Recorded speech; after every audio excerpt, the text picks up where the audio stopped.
Hello everybody, welcome back to my YouTube channel. So and in this video I'm gonna be showing you how to fix this payment was cancelled for your protection on Cash App.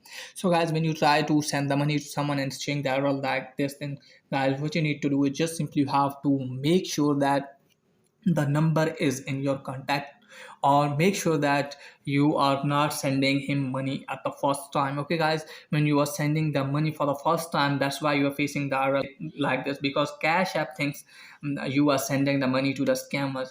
And if you were sending the huge amount of money, that's why maybe you are facing the error like this. Okay guys, just simply you have to save the number in your contact and then try to send the money, and then try to send the less money that you was sending before. Okay guys, and then check if it's working or not.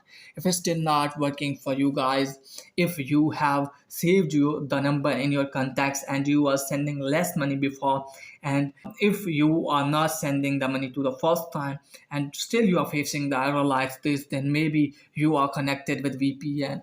Just simply you have to tap on general and make sure that you are not connected with VPN. Just simply disconnect it, and also make sure that your time zone is also correct. Just simply you have to select the time zone correctly, and after that check if it's working or not.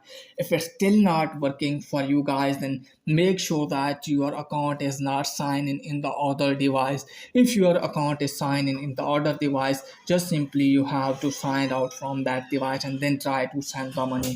And if it's still not working for you guys, then what you need to do, open settings, and after that guys what you need to do is just simply have to tap on general. Now from here guys, go to iPhone storage, and from here you have to offload the app and then reinstall the app. You have to tap on Cash App and then just simply you have to offload it and then reinstall it, and then check if it's working or not. If it's still not working for you guys, then what you need to do is just simply make sure that you are using latest version of the app. And if you are using the latest version and still not working for you guys, then you have to wait some hours, because it's maybe glitch from the app. That's why you are facing the error like this. So after that, hopefully your problem will be fixed. So that's pretty much for today video. If the video is helpful, please like and subscribe my channel. Thanks for watching.